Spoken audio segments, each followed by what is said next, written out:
Hello my friends, welcome back to my channel where I'm sharing my TTC journey after being diagnosed with PCOS. And welcome to a new series, hashtag trying to get my period back. So in last week's video I shared my new morning routine where I'm trying to lower my stress levels with my stretching, my journaling, my decaf coffee, and today we are going to be talking about nutrition. So a couple of weeks back I popped into a health food shop just near home and was actually looking for a supplement to help me with my PCOS. And the lady who served me said that she was a holistic nutritionist, and if I was interested I could book an appointment with her to have a look at my diet, the supplements I'm taking, and see whether there's any changes that I could make to help me get my period back. So of course I jumped at the chance, I booked an appointment, and that's where I am going today. And if I'm honest, I don't really know what to expect, but I'm just at the moment throwing money at absolutely everything to try and get my period back naturally and holistically. So I've got my laptop, let's have a read about what I can expect. So she talks about being from South Asia and how she drew her knowledge from ancestral healing foods, therapeutic techniques derived from Ayurvedic healthcare, and that she uses healing systems from India and Pakistan, and that she uses natural remedies as medicine. Which all sounds great, that's exactly what I'm looking for. Nice, natural, holistic healing. So this sounds like a really good fit. So I did ask her what I need to prepare before I come, and she basically just said she's going to ask me questions about my health, about my family's health as well, so predominantly like mum and dad and grandparents, and then she's going to try and piece all that together to give me a bit of a diet plan and also start to introduce some of that, I guess, Ayurvedic medicine, so from whole foods to try and heal whatever's going on inside. So as you can see, I'm not quite sure right now, so I'm going to leave this here. I'm going to go to my appointment and I will check back in with you guys when I get back. And just like that, I'm back. For you it was like a second, for me it's been like 2 hours. So the appointment lasted roughly an hour and a half, and we went quite in depth into my health. So we talked about things like my diet, what I was like when I was younger, did I have any digestive issues, any other health issues, and we really did a deep dive going way back trying to figure out any kind of complications that I had. But what I really didn't expect was to talk about my issues with restrictive eating and over exercising.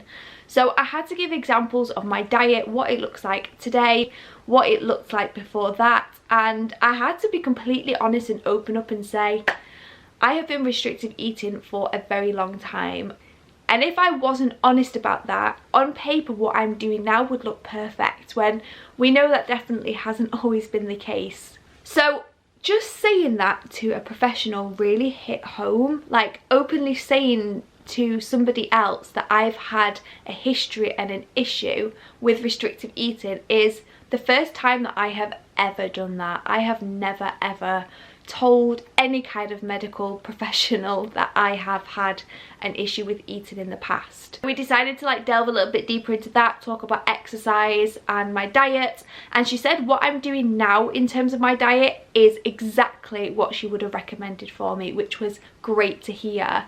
So yeah, it was really interesting, but what I'm going to do is I'm going to pause this video here. She's going to send me through my plan with all the explanations of all the things that she's going to put in place for me, and she'll explain why.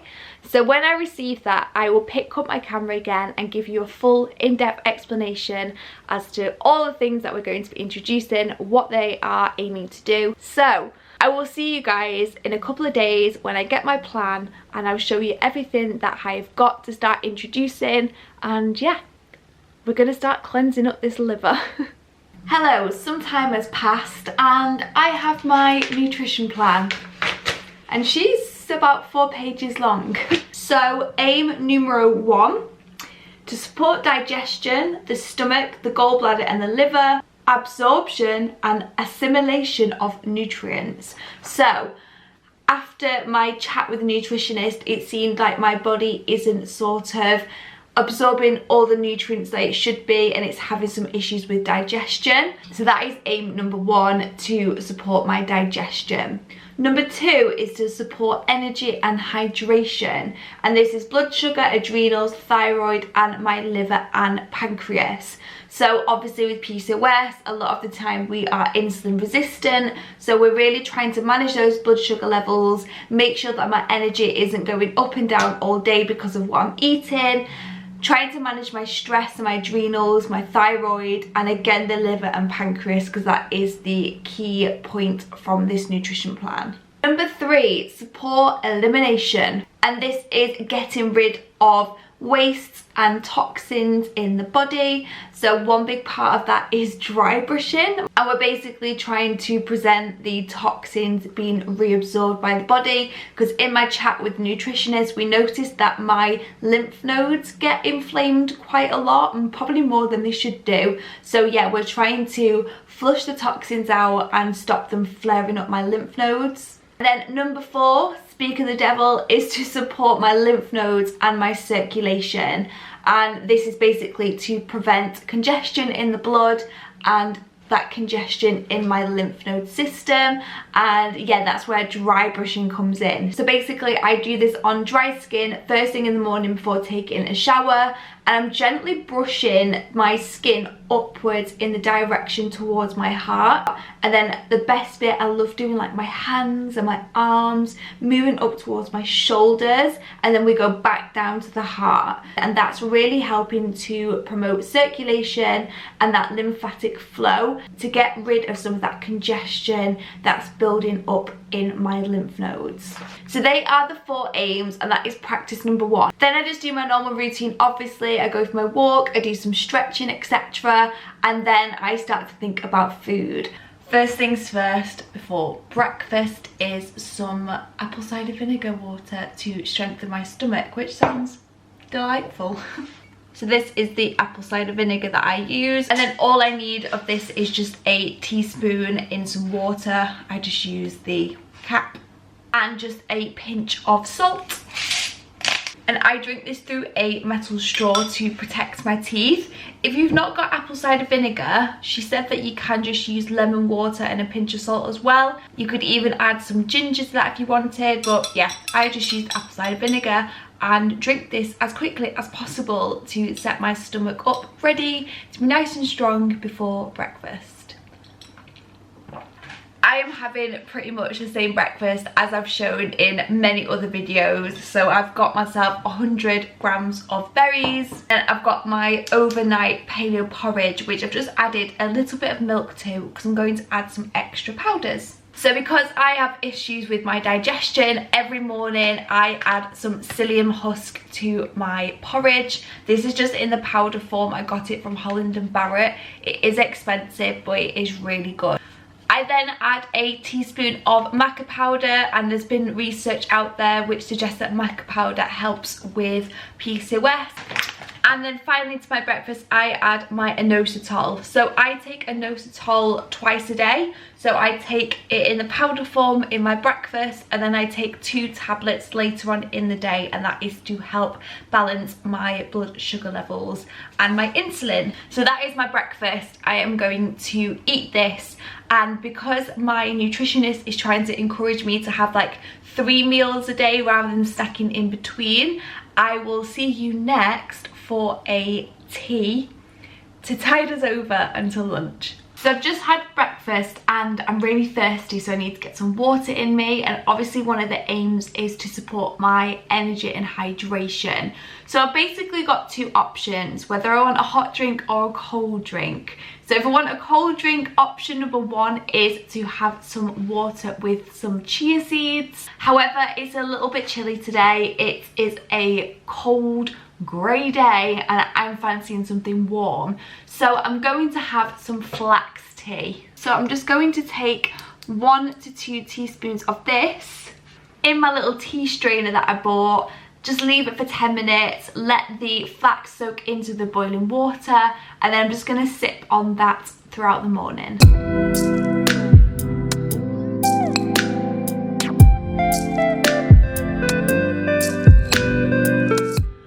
Okay, let's talk about the key thing that I need to focus on is my blood sugar levels and trying to manage my insulin resistance. So in terms of what my plate should look like, we are looking for 25% protein, 25% carbs, and then 50% vegetables. So that's what my plate should look like, and I'm trying to focus on getting a protein, a low GI carb, and some fat into every single meal. So at the moment I'm just prepping my lunches for the week, so I will show you what I am making.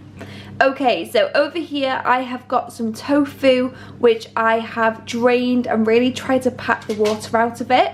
And then to this I have added some ginger and some turmeric, because turmeric is really good for inflammation. And I've also added a bit of tamari to that, and just added in a bit of buckwheat flour to help that go nice and crispy in the oven. This blank space is going to be where vegetables are going to go in a little bit for roasting. And then if we come over here, I've just cut up a whole butternut squash. Yes, I keep the skin on. I find it easy to peel off once the squash is cooked. And then to this, again, I've just added a bit of garlic, salt and pepper. And then I have chopped up some ginger, which again is really good for inflammation. So that's what we're going to be having. Some roasted vegetables and some tofu. And then I'll probably add like some avocado and things like that to my lunch. So I'm going to pop these in the oven and let them roast for like the next 40 minutes. And that will be my lunch. And then here is today's lunch. So we've got our leafy greens, the tofu, roasted veg, butternut squash, half an avocado, and I've also got some kimchi on here because I've heard it's good for your gut. So that is my lovely nourished bowl that I'm going to have for lunch. And with that, I've given up on the camera angles. I also need to sip on my digestive tea. So this is to support my bile duct, so that's where your gallbladder is. And this is made from cumin, coriander, fennel seeds, and some other stuff like that, coriander and things. When she gave me this and told me to have a teaspoon of it in water, like a tea, I was a bit like, that's gonna taste disgusting, like a curry tea, but it is pretty good. And as you'll see, like, I've drank most of it. I just put a little teaspoon again in this, in some hot water, and I sip on it whilst I'm having my lunch, and then I finish it off, and it just aids my digestion. So I'm gonna brew this up, I'm gonna eat my salad, and of course we still have lunch dessert. Don't worry, I will show you what I have for my lunch dessert. Sometimes I do have a salad dressing, but today I couldn't be bothered and it looks alright. But what I've also been adding to my salads is nutritional yeast. Now, the nutritionist has suggested me having this as a tea, but I'm just not on board with that. So I've literally just been sprinkling a little bit on top of my salads.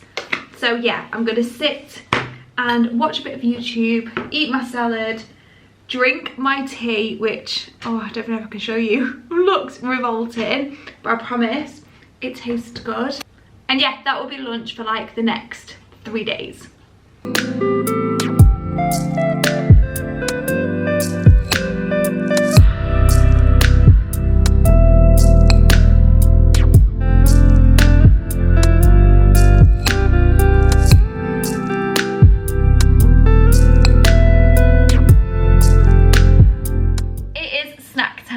Now, my nutritionist wants to get me out of the habit of having snacks. So we have managed to get me down to 1 snack in the afternoon, but the long-term goal is for me to have 3 big main meals and to practice intermittent fasting, where I'll fast for 14 hours and then have a 10-hour eating window. At the moment, I am trying to not eat past 8 p.m. and that gives me a good 13-hour window in terms of fasting. So yeah, it's a slow process. Anyway, I am going to have a snack. So I'm going to have a couple of these little tuna patties, and I'm also going to have a nettle tea. So, consulting my plan, apparently nettle tea is a natural tonic, an antihistamine, which is good because I've got a bit of a runny nose today. So it says to add 1 teaspoon of dry nettle leaves to some hot water, and I could add ginger, lemon and mint to this, but I'll be honest, I can't be bothered. So I'm just going to have some tuna patties and a nettle tea, and it is really cold today, hence the blanket. But for now, let's eat some patties and drink some nettle tea. Then before dinner, I just had my apple cider vinegar water again. Love this. And for dinner, I made an Italian fish stew in this big pot.